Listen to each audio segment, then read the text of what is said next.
E aí, galera, tudo bem? Hoje é dia 16 de outubro, sexta-feira de 2020. Estamos aqui, eu e Rafa, para a gente conversar um pouquinho sobre um assunto muito interessante, bem reflexivo aí, de um livro que o Rafa me indicou e eu li há pouco tempo. Fiquei super empolgado, gostei bastante. A gente até já mencionou no último episódio, aí, o episódio do estoicismo, a gente falou um pouquinho. E dado que é um assunto tão interessante, a gente resolveu entrar mais profundamente aí hoje, trocar ideias sobre alguns dos pontos que a gente colocou lá, enfim, e falar um pouco do autor e do tudo que ele aborda nesse livro. O livro chama Awareness, tá? É um livro do Anthony de Mello, que ele ou Tony de Mello, né? Tem gente que chama ele de Tony de Mello. Ele era um padre jesuíta, psicoterapeuta e filósofo, teólogo, é, nascido em Bombay, né, na Índia. E ele viveu é, a vida dele, os seus 55, 56 anos, é, conversando e falando aí e estudando sobre alguns pontos aí da nossa vida, não só sobre religião, mas também sobre um monte de pontos sobre a mente humana, né, e comportamento e tudo mais. Então ele fez diversos livros e o de hoje eu acho que é um dos mais conhecidos dele. E até o Rafa estava comentando comigo aí antes da gente começar a gravar, vários caras que a gente se inspira e gosta na atualidade, né? Tem esse livro como um dos top 3 livros que eles mais gostam. Então é um puta livro aí e é muito, muito bacana. Certo, Rafinha? E faz tempo que a gente não fala de livro, né? Acho que provavelmente o último que a gente gravou foi o primeiro, não foi? Do Jordan Peterson. Eu acho que a gente falou do Atomic Habits, né? Que na verdade não Ah, foi falamos antes. específico sobre o livro, né? Mas tocou um pouco Não foi é, só sobre o no livro, livro. mas a gente falou bastante do livro. E eu acho que esses episódios que a gente faz de livro, especialmente o primeiro do Jordan Peterson, são os mais ouvidos, não são? Então, Eu acho que sim, porque tem a chamada, né, do livro em si, a pessoa já tem interesse, quer saber mais e tal. Acho que tem a ver com isso. E tem a então base, bom. né, é o que a gente estava falando também antes. A ideia é que a gente despertar um pouco, né, esse assunto na cabeça de vocês e essas reflexões aí que ele traz, mas né, de nenhuma forma a gente vai conseguir cobrir tudo que ele cobre no livro, nem com a propriedade, a maestria que ele cobre. Então, a ideia é mesmo só um pequeno spoiler, um teaser aí do livro, se vocês quiserem ouvir. Depois a gente vai colocar os links e tudo mais. Esse livro até tem em português, com um nome bem engraçado, ou pelo menos a gente assumiu, entendeu que era esse o mesmo livro, e a gente vai colocar aí em todas as notas e tudo mais nos nossos posts, certo? E uma boa tradução de awareness talvez seja consciência ou atenção, né?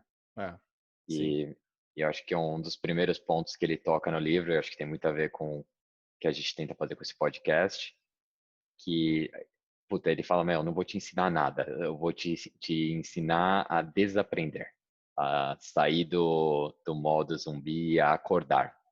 E é meio o lance que a gente tenta fazer com as provocações aqui, né, de simplesmente desmontar conceitos e gerar curiosidade para as pessoas se aprofundarem. E Sim. o livro é fantástico, especialmente em áudio. Eu não sei se tem áudio em português. Você deu uma olhada? Não, acho que não tem. Eu procurei, não achei. É, porque é um daqueles livros em áudio que o narrador é ele mesmo, e você vê claramente que ele não está lendo um script, ele estava falando assim do coração na hora e para pessoas ao vivo, ainda se ouve a reação das pessoas também. É. E, e Eu por acho que ser é um uma, é uma das coisas mais interessantes, talvez, do livro, né? A leveza do livro, como é uma conversa, é ele fazendo algumas palestras, né? Ele morreu em 1987, então Uhum. é antigo, né? Essas gravações são antigas aí, mas parecem muito atuais. E é realmente ele trocando ideia, conversando com a plateia, né? Em diversos capítulos, é um livro de muitos capítulos. Mas é essa troca de conversa dele com teólogos, com padres, com pessoas, né, de várias religiões e só estudiosos de psicólogos, psicoterapeutas, etc., dentro dessa sala e ele falando, né, para esse público. Então, E é uma loucura que você consegue sentir, assim, como ele faz com muita leveza, ele no próprio clima do livro você nota os pontos dele, né, as teorias dele. Então, alguma das teorias é tipo, cara, a gente que gera toda a complexidade do mundo, os problemas é a gente que cria, é tudo coisa da nossa mente. E se você trazer leveza para temas, se você não levar tão a sério as coisas meio que se autorresolvem. E você nota isso logo de cara, né? Que tipo, ele abre o livro fazendo umas, duas, três anedotas que são piadas, literalmente piadas, que tem uma mensagem profunda por trás, mas a galera, meu, se mata de rir porque é de fato engraçado, né? sim. É de fato absurdo vários conceitos que a gente tem. Então, Ele toca realmente. muito em pontos que, tipo assim, como a gente vive hoje em dia, né? Na Uhum. sociedade, e como isso é absurdo, né? Como isso, se você pensar do ponto de vista, sei lá, humano, assim, de felicidade e tal, como isso é absurdo, a forma como a gente vive. E olha que ele estava falando em 1980 e pouco, né? E, Imagina e isso é hoje em outra dia. coisa que a gente está comentando no livro que é bizarra, que parece que ele que ele gravou ontem, né? Em É termos muito assim atual, de né? é muito atual em termos de necessidade, de temas que a gente precisa hoje, mas todos até os exemplos que ele traz, as anedotas que ele traz, parece que é de ontem, né? Parece que é desse ano, é muito louco. E É, também acho que coloca a perspectiva para a gente que as coisas não mudaram tanto quanto parece, né? O livro o livro tem minha idade, o livro tem 35 anos, sei lá. é, E a gente vive num mundo completamente diferente. Os problemas que ele coloca lá são exatamente os problemas que a gente tem esse ano, talvez um pouco acentuados em 2020, né? é. Sim, exatamente. Exatamente. Só muda a forma, né? Muda a tecnologia, muda o jeito, muda as pessoas e tal, o contato, mas no final, boa parte das grandes reflexões humanas, elas se mantêm, né? Por muito tempo. Uhum. Enfim, e aí entrando assim, acho que no primeiro, talvez o primeiro grande tópico que a gente queria tratar aqui, né? Da o que ele diz ser uma das maiores perguntas, né, da humanidade para você se fazer, que é quem sou eu, né? Uhum. E é uma pergunta que é muito difícil você responder, né? Quem sou eu? Tipo, é você colocar um, um label, né? Colocar um estereótipo sobre você mesmo, ou até conseguir explicar o que você é, né? Assim, é muito difícil. E aí ele começa a tratar do que você consegue dizer que não é, né? De como você consegue entender, né? O que você não é. Luquinha, antes de entrar nesse ponto, ele faz um exercício com a audiência, que ele fala, beleza, escreve num papel aí o que descreve você. Pode ser nomes, adjetivos. Aí o cara vai lá, puta, é organizado, inteligente, planejador, ansioso, beleza. Aí ele fala, tá, se você é isso, quem que observou o que você acabou de escrever? E ele começa a fazer essa separação do eu minúsculo com o eu maiúsculo e falar, se é uma coisa só, como é que você pôde observar? Que é uma provocação filosófica muito pesada, que dá dor de cabeça, assim. E aí ele começa a provocar esse ponto que você falou, a gente falou, puta, a gente talvez não consiga descrever, né, o eu maiúsculo, mas a gente consegue, por eliminação, saber o que não é, que já é Uhum. mega importante. E aí eu acho que você deu alguns exemplos bem legais. O primeiro é falar, cara, eu sou meus pensamentos. Esse eu acho que é um tema super atual, né, que assim, a gente vive numa era que as pessoas têm um pouco de, nossa, eu não posso nem pensar sobre isso, né? Porque pensar sobre isso é errado.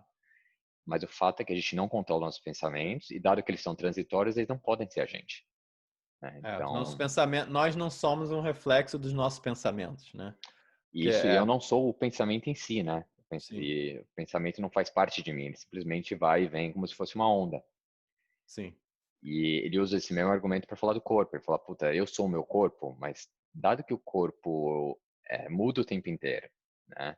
parece que ele fala, não sei se é correto, mas ele fala que a cada 7 anos todas as células do corpo já mudaram, então não são mais as mesmas.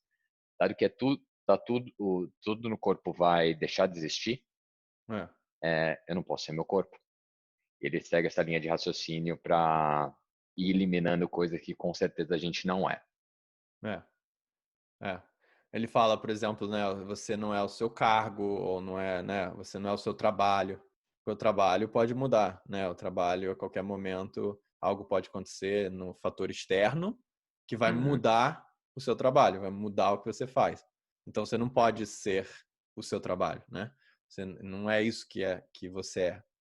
Eu acho que é bem interessante essa reflexão do que você falou do eu maiúsculo versus minúsculo, né? Ele aqui em inglês ele chama de I versus me.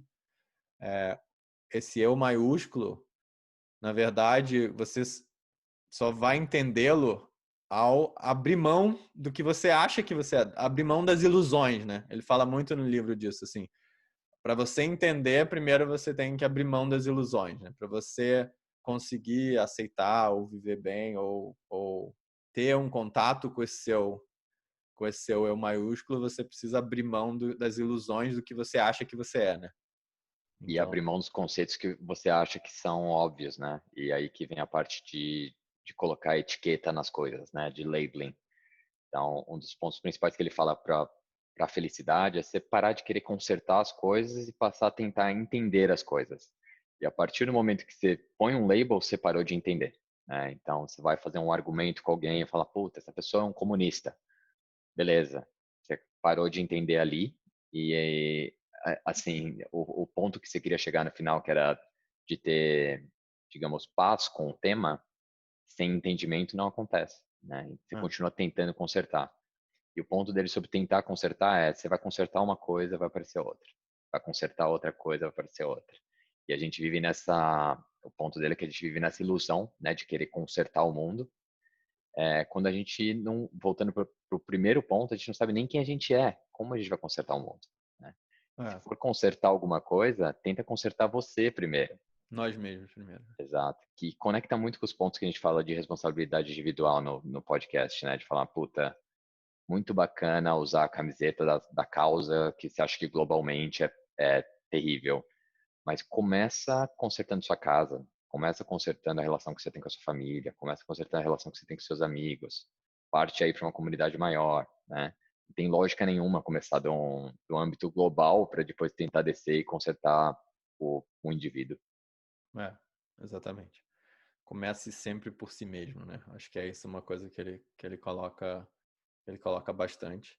Uhum. E outra coisa que eu achei bem interessante, entrando um pouquinho no segundo tema, é como ele fala que só existem duas coisas no mundo, vamos dizer assim, né? Dois, não é sentimentos, mas vamos dizer que seja sentimentos. É o amor e o medo, né? E aí ele fala que o medo, na verdade, é o fruto de toda a maldade no mundo. Então, no sentido assim, a criança só vai ser malvada com a outra, né? Na escola, vamos dizer assim, a criança que faz o bullying com a outra, né? Na escola, na verdade, ela só faz o bullying porque ela se sente insegura, tem medo de rejeição, ela tem medo, né, dos pais, sei lá, os pais batem nela, tem medo. Então, esse contexto, né, do medo que ela está sentindo é o que faz uma criança é, ser maldosa ou ter algum tipo de violência. Outras coisas, por exemplo, o dinheiro, né? O dinheiro que em alguns momentos é relacionado à maldade, né, na religião, ou sei lá, é visto como uma coisa ruim em alguns sentidos, né? No sentido de corromper e etc. Na verdade, as pessoas só têm essa ilusão que o dinheiro é a solução, né, e de que vai salvar toda a vida, porque elas têm um medo de ficar sem comida, quase um medo de sobrevivência, né? E aí é esse o medo que drive, né, que faz as pessoas, que move as pessoas a realmente querer passar por cima da outra para ganhar dinheiro, passar por cima da outra para ser poderoso, para ter status, etc, né? Então ele coloca essa questão do medo, né, interno, assim, intrínseco, bem profundo, sendo a causa para a maldade no mundo, né? Então eu achei bem legal essa reflexão. Não, é excelente. E ele faz um outro ponto sobre medo, que ele fala, cara, a gente não tem como ter medo do desconhecido, né? Então fala, puta, eu tenho medo de testar coisas novas. O que a gente tem medo é de perder o que a gente conhece. É, Então, fala, puta, meu, quero testar uma carreira nova, ir para um emprego novo, legal. Você está com medo do emprego novo? Não, mas o que eu tenho medo é, pô, meu, do eu que eu tenho uma tenho carreira hoje. antiga, eu tenho uma identidade antiga, o que que as pessoas vão pensar de mim?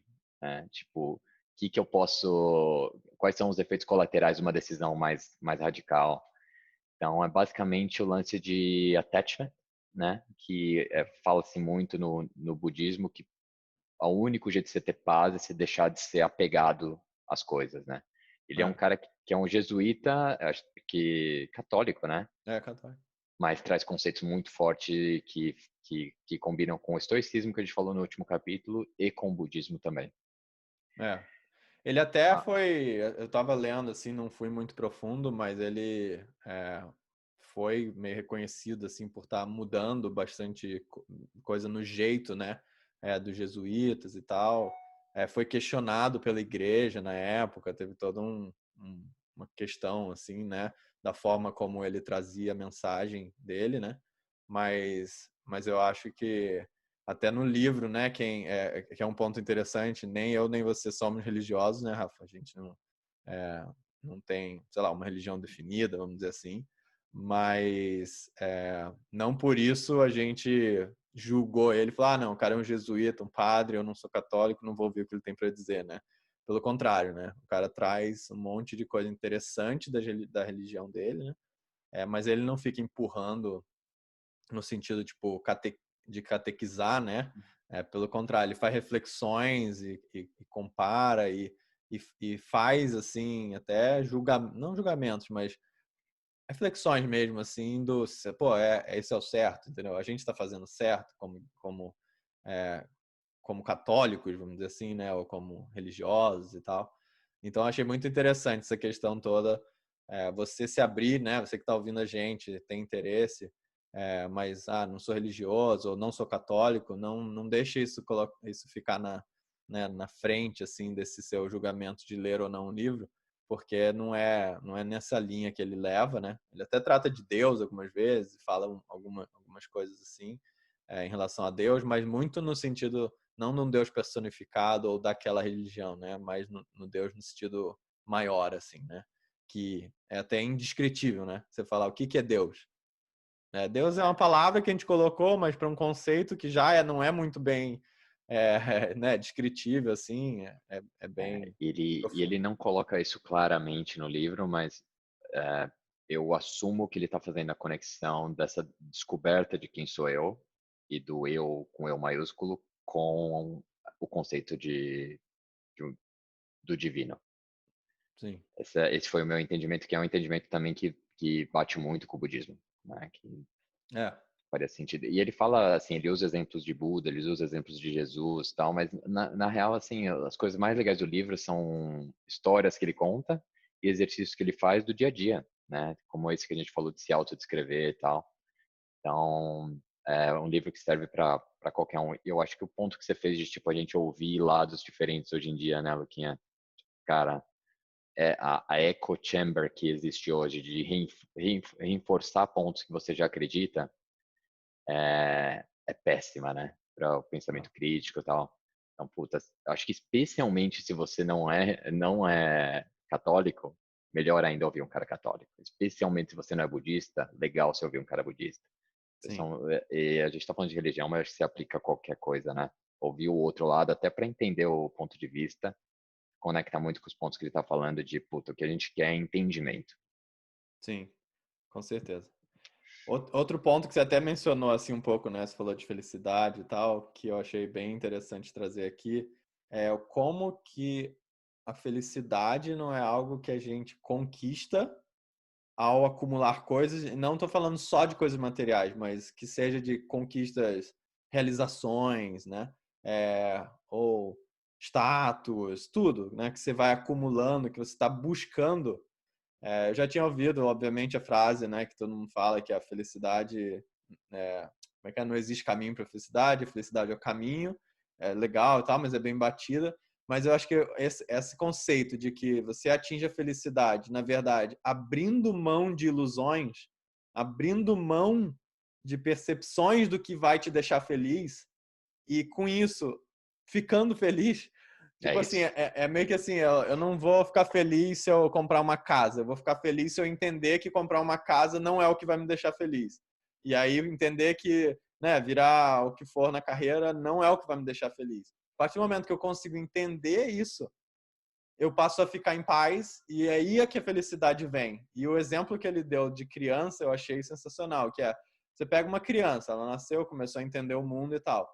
Ela é feliz por natureza, né? Não tem Ela, nada. ela não tem essa ilusão, não tem essa barreira, não tem nada, mas ela não acumulou nada, ela E, está e começando a vida, né? claramente não importa as condições geográficas, de grana, de educação, não importa, né? Exatamente. Porque ela não E- entende, né? Ela não tem essa ó, leitura. mas esse é o ponto Pelo dele. O ponto contrário, dele é né? o contrário. É, ela É, entendia tudo e isso. É ela isso aí. passou, a É gente isso aí. ensinou ela a não entender nada. Exatamente, exatamente. O que eu quis dizer do não entende é o mais comum, né? De, tipo assim, ela não compreende o que a gente considera como o mundo, mas Como na é verdade importante. ela entende o princípio básico da felicidade, É que isso, é cara. você pode ser feliz simplesmente por estar, né? Por Não, e estar esse é o presente. nirvana budista, essa é a iluminação de várias outras coisas espirituais. Isso é o que o Eckhart Tolle fala no livro dele, Power of Now. É tudo a mesma coisa. É basicamente falando, cara, você tem a ilusão que está tudo quebrado enquanto não está, né? E É, aí tem muita crítica a esse tipo de pensamento de falar, meu, é extremamente passivo. É só você achar que você não tem problema que vai tudo ficar bem. E é bem isso, cara, porque na real, assim, a grande maioria das vezes a gente não tem problema. A gente está ansioso com um problema que pode acontecer daqui a 2 semanas, né? E no momento agora não tem o problema. é, Então é uma reflexão pesada e também não é em prol da inatividade, né? Simplesmente senta no banco aí e fica curtindo o momento que tá bom. É mais assim para tentar rebalancear, né? Porque hoje a gente vive em medo e em preocupação, sim. especialmente nesse ano, assim, acho que níveis de ansiedade nas pessoas tá absurdo, né? Então, uma prática que consiga rebalancear um pouquinho a parte de estar no agora versus a preocupação é, porra, extremamente válida, né? E você tá falando essa questão do ano que a gente está vivendo e tal. Ultimamente tenho pensado bastante a respeito disso, né? Tipo, a gente já falou, a gente é privilegiado dentro desse contexto e tal. Tem impacto emocional em cima da gente, com certeza e tal. Mas não como outros, né? E não só porque a gente talvez esteja numa condição melhor, como a gente já trabalhou nosso mental para poder passar melhor por isso, né? Que a gente falou no capítulo do estoico. Mas eu acho que até a motivação, né, de fazer mais capítulos, a motivação de estar aqui gravando esse episódio e tal, dentro de mim, assim, do meu coração, é muito no sentido de, cara, eu sei que tem muita gente passando agora por ansiedade, passando por dificuldade, né, de se sentir feliz e tudo mais, e conseguir entender isso, conseguir refletir esses assuntos que a gente está falando e conseguir abordar diferente a vida, com certeza vai ajudar a ficar mais leve esse processo todo que a gente está passando, né? Então, assim, como você falou, né? Não é inatividade, não é que você vai deixar de fazer. É sempre, tipo, eu tenho trabalhado muito ultimamente, muito. Tipo, tem muita coisa acontecendo, é um trabalho novo, etc. Volta e meia eu falo, caramba, terminei o dia, trabalhei muito. Mas eu aprendi a não deixar o muito trabalho virar uma preocupação ou virar uma uma apreensão, uma ansiedade, entendeu? No sentido de ambição, com certeza, estou muito menos ambicioso que eu era. Não estou trabalhando para crescer na empresa, estou trabalhando para entregar o que eu preciso, para mandar bem e tal, legal. Mas principalmente, assim, a cobrança sobre mim mesmo, né? De tipo, cara, eu sei que eu estou fazendo o meu melhor dentro do contexto e o trabalho é essa parte da minha vida dentro dessa caixinha. E, cara, eu vou fazer o meu melhor para ela, mas não é tudo, não é o que me resume, e eu vou ficar bem, em paz, e vou aproveitar outras coisas, né, da vida que vão me deixar feliz, né. Ele fala de apreciar a natureza, por exemplo, né, você viajar para um lugar bacana que você consiga estar em contato com a natureza no fim de semana, você tá com amigos conversando, né? Uma boa conversa em amigos, em família, uma coisa super valiosa, mas no sentido não necessariamente de aprender um monte nessa conversa ou de concretizar coisas, né? Mas sim no sentido de aproveitar o presente, assim. É muito isso que ele fala em relação à felicidade, né? Eu achei muito, muito bacana. É, eu vejo, assim, as pessoas hoje compartilhando fotos de um ano atrás, falando, lembra? Puta que maravilhoso, quando a gente tava junto, tal. Coisas de trabalho, eventos de trabalho, né? Tipo, puta, a gente saía jantar e conversava sobre trabalho, e tomava um vinho. Hoje a gente olha e fala, puta, como era animal, mas na época não. Tipo, era uma obrigação, né? Falar, nossa, tem que ir lá no evento de trabalho e tal. Cara, podia ser exatamente a mesma coisa acontecendo agora, né? Pode ser que daqui a um ano, meu, a gente espera que não, mas pode ser que o mundo esteja muito pior do que está hoje, então, puta, aproveita o que a gente ainda tem, né? Seja grato pelas coisas que ainda tem. É mega difícil esse ano, porque é um ano bem atípico, né? Mas, de fato, assim, tem várias coisas que a gente podia estar aproveitando agora, né? E acho que a gente fez esse ponto aqui no podcast várias vezes, que a gente aproveitou esse tempo, esse momento difícil para fazer um podcast. E cada um tem o seu projeto pessoal que podia estar investindo agora e aproveitando o tempo, né? Sim. Ver, entender esses conceitos do livro que a gente estava tratando provavelmente é um bom investimento. E o que você falou, né, Luquinha, é um caminho que não tem uma resposta para você ser mais calmo, para você ser mais presente. Tem várias respostas. Então, acho que no começo, quando eu descobri meditação, por exemplo, eu só falava disso. Caralho, tem que meditar mais, vocês têm que meditar, estamos aqui. E você vai aprendendo que tem outros caminhos, né? Uma combinação de fatores. Então, você estudar filosofia, você estudar um pouquinho de teologia, religião, você começa a conectar os pontos não naturalmente e vira uma caixinha de ferramenta de quando você precisa mais, você tem para usar. E eu É. me sinto absolutamente igual você falou, assim, 5 anos atrás, na situação que eu estou agora de muita mudança, mudei de país, possivelmente mudo de emprego, muda disso, Covid acontecendo, eu ia estar, num estado de ansiedade absurdo. E não é que eu não estou ansioso, mas eu estou muito, muito menos do que eu estaria 5 anos atrás. E esse É. livro ajuda muito, né? Esse A- tipo de pensamento do livro.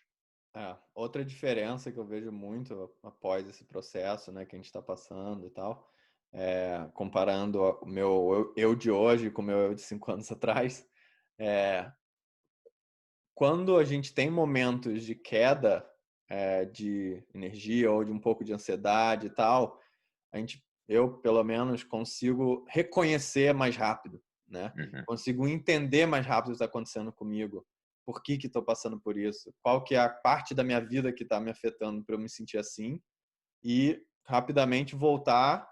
Não é que todo mundo vai ficar, né? Alguém vai conseguir ficar, né, consistentemente sempre na alta, numa sensação maravilhosa de felicidade. Isso não é uma realidade, né? Acho que a vida são altos e baixos, isso é normal, né? Mas a questão é quando você cai, quando sua energia cai, quando seu mood, assim, seu humor cai, você conseguir entender mais rápido e saber o que está acontecendo, se compreender os sinais do seu corpo, da sua mente e achar os caminhos para retornar para uma sensação melhor, né? Eu acho Puta, que que é que é isso que é. exatamente o ponto principal dele, que assim, eu acho a maior pergunta é quem é você? E você precisa trabalhar em entender. E para mim acontece exatamente o que você falou. Antes eu, tipo assim, nossa, tive um dia ruim no trabalho, eu não tô produtivo. Aí começa aquela coisa na mente, né? Tipo, meu, será que você não é bom nisso? Será que você nunca soube fazer? Será que não sei o quê? E gera um churn gigantesco, né?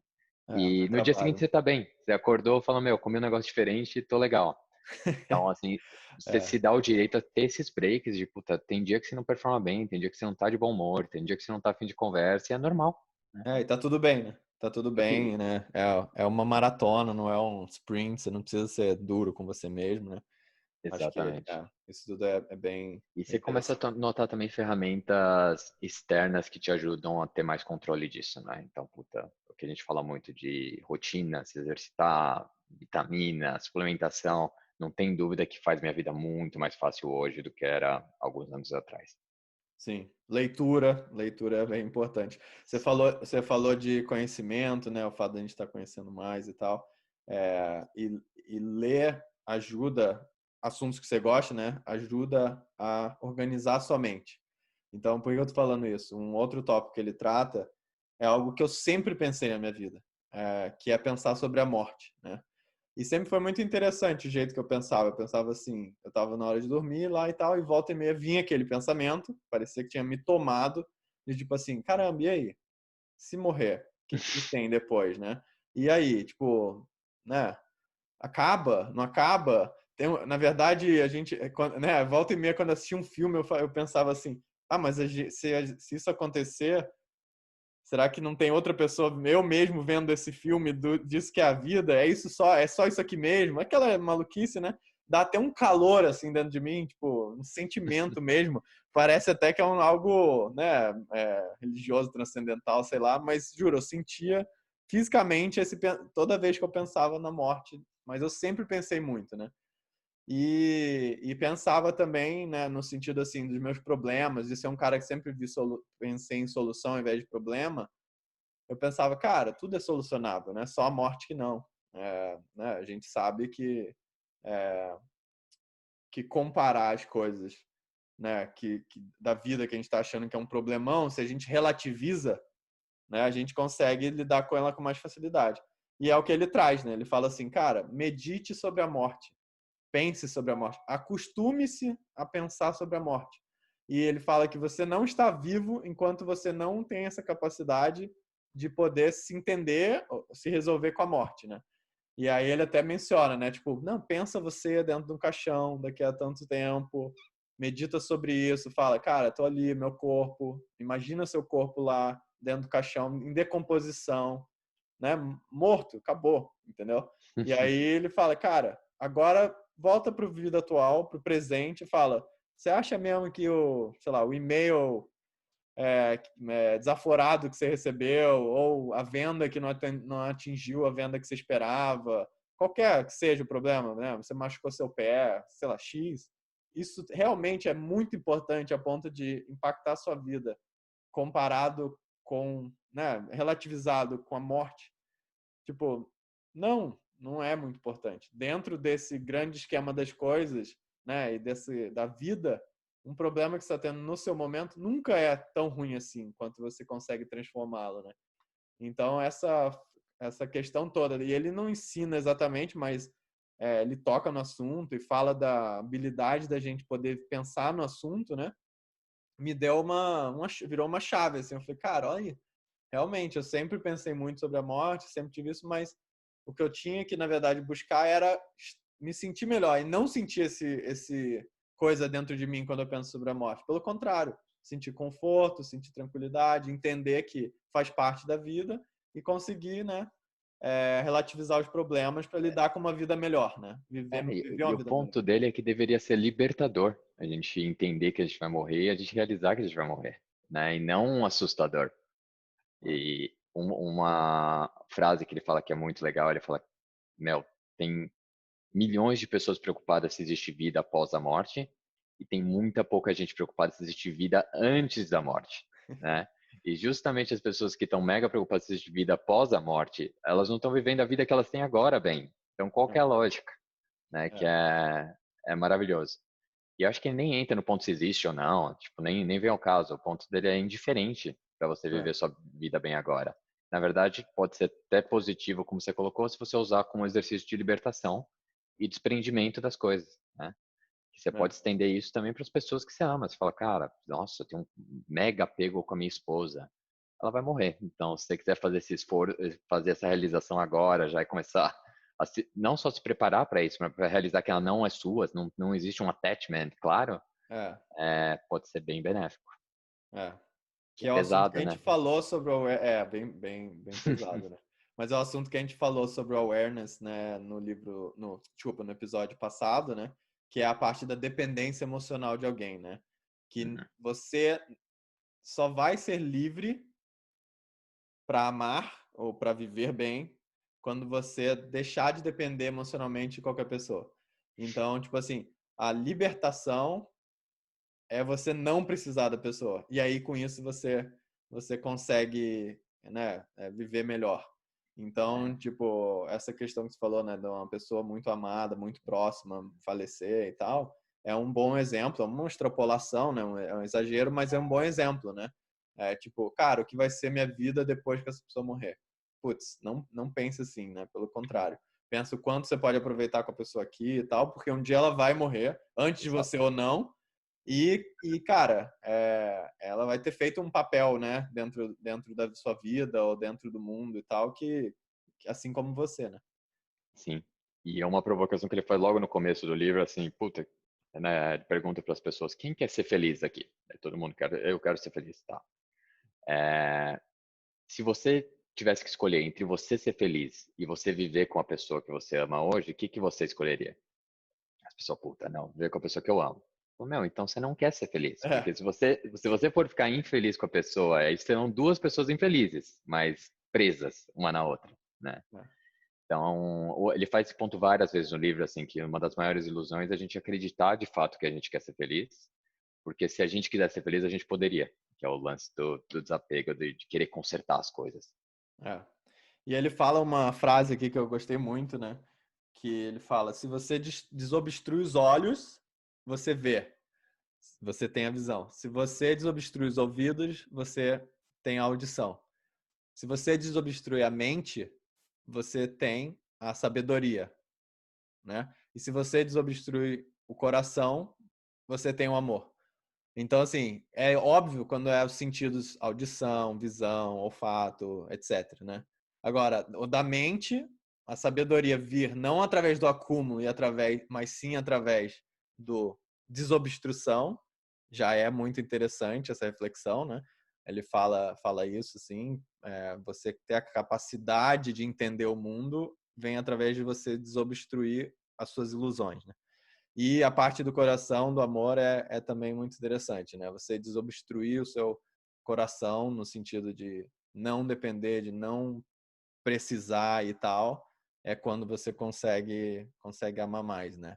E até fala também uma questão de, tipo, amar alguém é aceitar aquela pessoa por quem ela realmente é, né? Então, a lógica de você viver com alguém, mas querendo mudar e tal, você vai ter dois problemas, né? É a pessoa ficando incomodada que você está tentando mudar e você criando uma ilusão de que aquela pessoa vai se tornar aquilo. Mas, na verdade, aquela pessoa é o que ela é. Você não vai mudar isso. Claro que a pessoa pode agir um pouco mais como você espera, você alinhar expectativas e tal, né? No sentido mais prático. Mas quando você vai amar mesmo alguém quando você aceitar aquela pessoa por quem ela é, e não no sentido, ela é carinhosa, ela é isso, aquilo. Não, é quem ela é no eu maiúsculo, né? Exato. Que é o ponto. Ele fala, puta, o que se fala de amar uma pessoa hoje é você ama a percepção atual que você tem daquela pessoa naquele momento, né? É, E que o amor incondicional é muito diferente disso. E, sei lá, acho que assim, quando se fala de amor incondicional, as pessoas falam muito de filhos, de amor incondicional, e muitas vezes você vê relações de pais com filhos que o pai ama a persona do filho, né? O que o filho representa, o que o filho estende da personalidade dele, o que o filho vai poder fazer que ele não fez. E sim. um amor incondicional não é exatamente isso, né? Então, É, acho que eu acho que um dos pontos também do budismo que ele traz é tipo assim, se amar incondicionalmente não precisa ser necessariamente perto de você, né? Um budista mais extremo falaria, cara, assim, não tem a menor lógica você gostar mais do seu filho do que qualquer outra criança.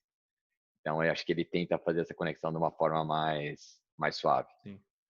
Até você falou isso, eu fiquei pensando aqui, né? Como que a gente observa pessoas que têm filhos com necessidades especiais, né? Que no início é uma frustração, uma tristeza, né? Uma sensação ruim, né? Vamos colocar assim. Mas que a maior parte delas, pelo menos as que eu tenho contato, já tive contato, na verdade a frustração é pela expectativa que tinha do que aquele filho poderia ser, né? Tipo assim, eu tenho um filho menino, adoro futebol, quero que ele seja jogador de futebol, pô, entendeu? Aí nasce um filho que não vai poder ser jogador de futebol, eu tô frustrado pela expectativa que eu tinha dele. Não Uhum. que ele ter nascido Ele com não a tá necessidade, frustrado. ele Ele não não. tá frustrado, É, exatamente. E aí, como que muita gente, né, pais, assim, se transformam quando começam a entender que, na verdade, a realidade daquele filho ser diferente do normal não necessariamente é uma coisa negativa, né? É contrário às expectativas, mas não necessariamente é negativo. Então, e aí às vezes você vê, né, crianças com as necessidades especiais sendo mais alegres, mais felizes, com menos barreiras, com menos, né, com menos ilusões do mundo, talvez. E aí você fala, nossa, ela é tão pura, mesmo crescendo, né, ficando mais velha, você fala, tão pura, tão isso, tão aquilo, e traz ensinamentos pra gente muito forte, né? Pra gente mudar a forma como a gente vê o mundo e mudar a valorização que a gente tem de coisas que são normais, mas que na verdade não quer dizer que são melhores, não quer dizer que vão levar a ser mais felizes, né? Então eu vejo muito assim pessoas se transformando por essa relação, né? E que vai num ponto também do que ele falou no livro, que tem as coisas que acontecem na natureza não são negativas, não existe coisa negativa. A negativa é a sua percepção dela. Então ele fala assim, um exemplo.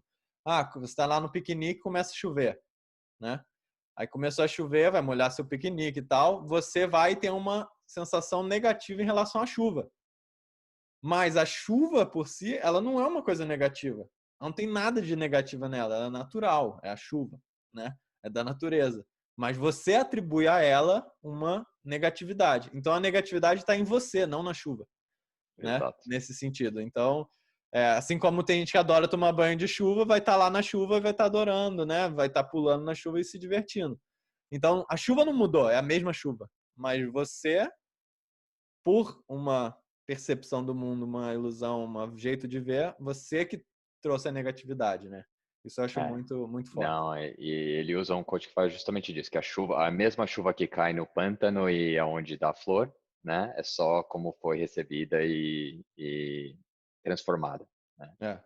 Exatamente. E nessas coisas pequenas do dia a dia eu mega noto isso, assim, quando quando eu mudei da Flórida para Londres, puta, saí de 40 graus para 15, em média, 10, sei lá.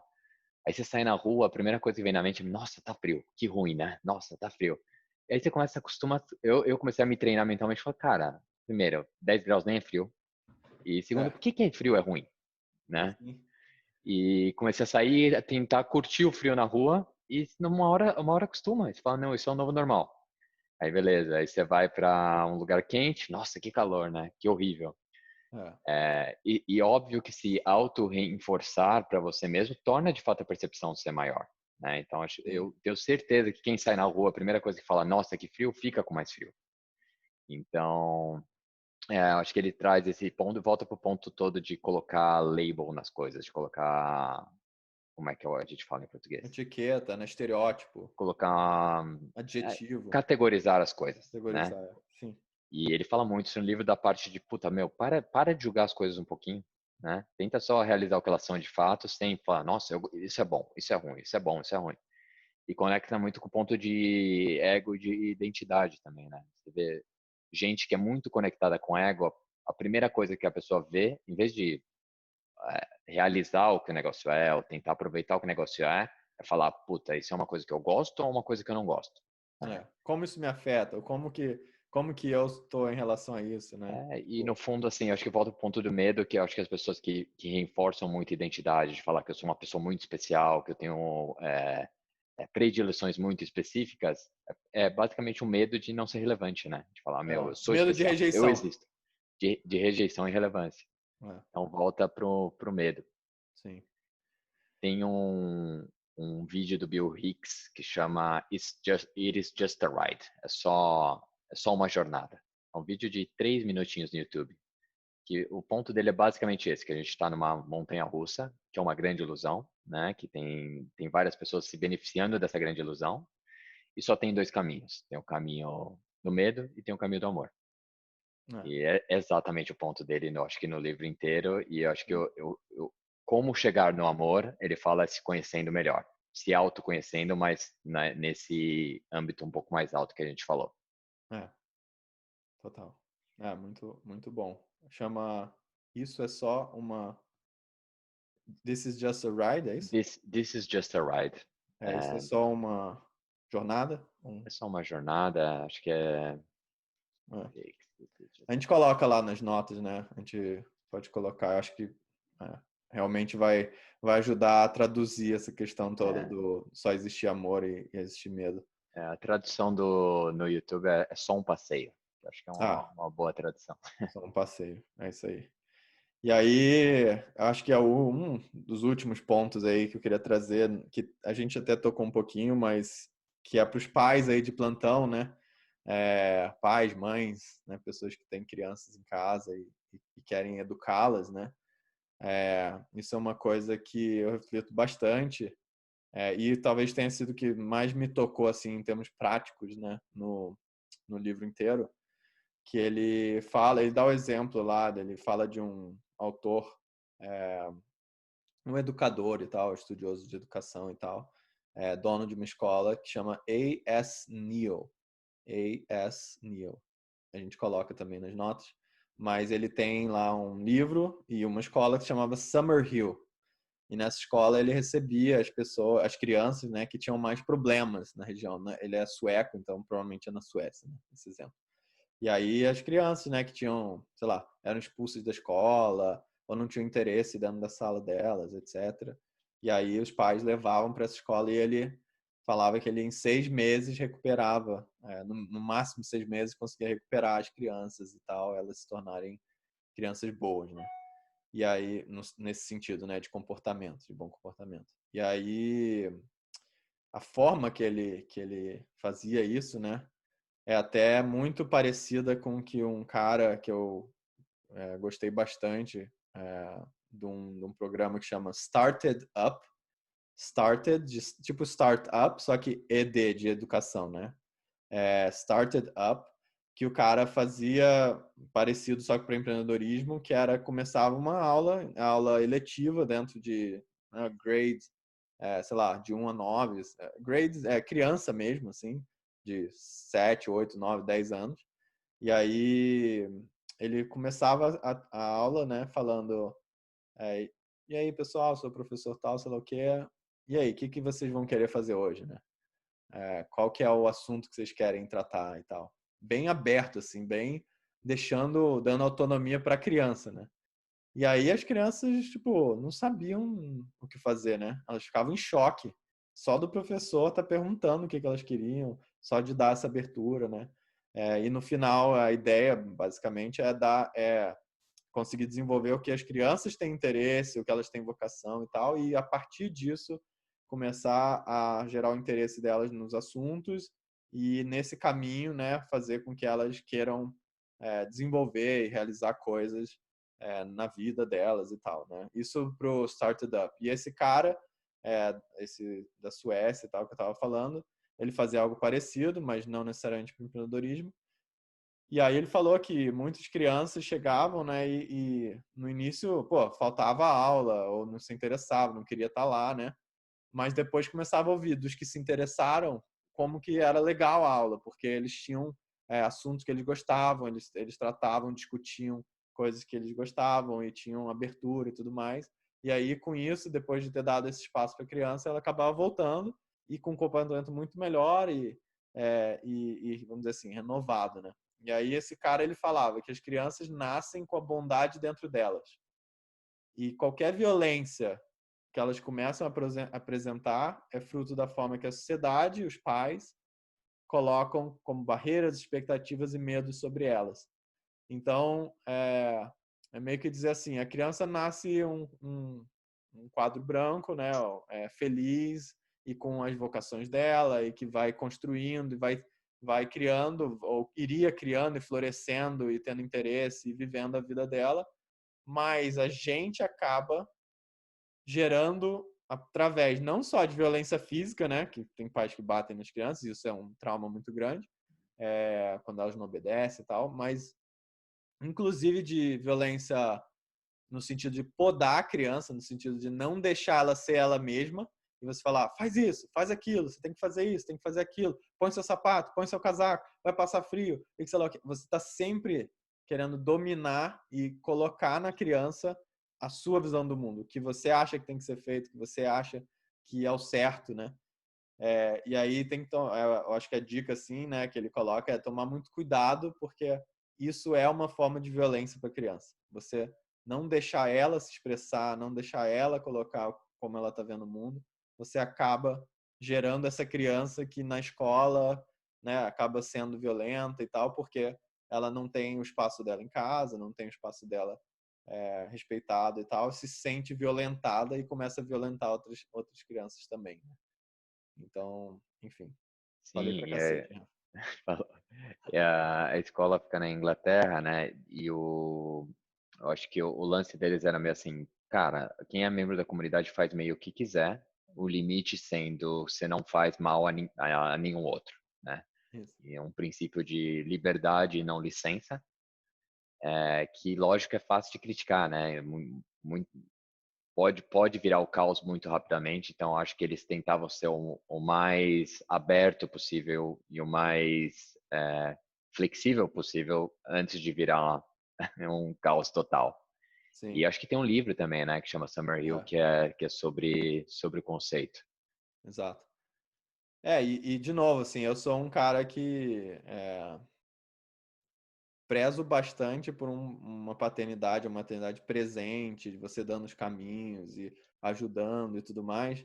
Mas eu acho que o segredo aqui, que eu vou ter que começar a aprender agora que eu, né, refleti bastante sobre o assunto, é só não ser a sua primeira reação já dar a resposta, entendeu? Ou não ser a Uhum. primeira reação você podar a criança. Você pode chegar no lugar, você pode chegar na mesma conclusão, você pode passar ensinamentos, mas respeitando o que ela tem para falar, respeitando o que ela pensa do mundo, o que ela quer fazer, entendeu? Porque as crianças têm um desejo por atenção, né? Mas também um desejo por autonomia, poder, né?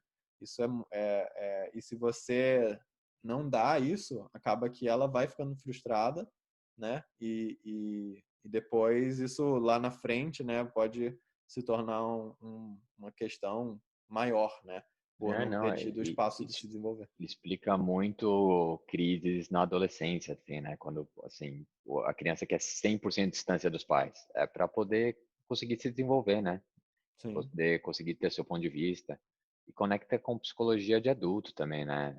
Todo lance de coaching é basicamente isso, né? Não fala para a pessoa o que ela tem que fazer, só vai perguntando para ela desenvolver as respostas, né? exato.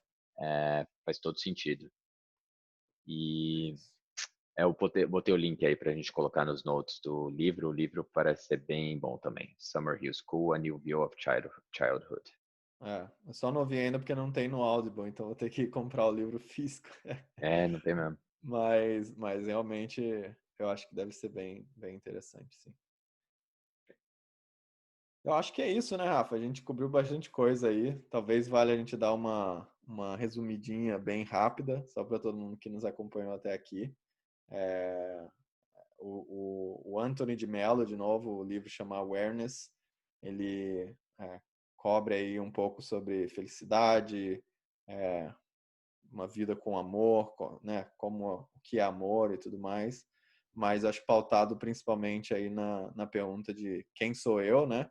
Que a gente colocou no início, e de como a sociedade vive hoje, né? Ou na época dele e também hoje, numa ilusão muito grande de acúmulo de coisas, realizações, etc., mas que não necessariamente busca o quanto deveria em termos de compreensão, em termos de entender realmente o que é a vida, né? A importância da vida, a importância da felicidade e tudo mais para uma vida mais equilibrada.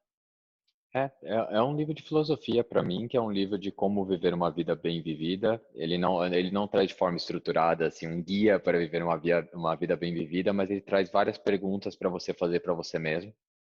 E eu acho que é uma coisa que a gente vem trazendo muito aqui no podcast, né? Que a gente trouxe com o Silvio e tal. Mais do que perguntas para você fazer para outras pessoas, quais são as perguntas mais importantes de você fazer para você mesmo, constantemente, né? Porque você não vai ter resposta para elas muito fácil. Sim. É uma busca eterna do nosso 1% melhor, né, a cada dia, sem um objetivo de chegar necessariamente em algum resultado percentual, mas com o objetivo de estar sempre se desenvolvendo, né?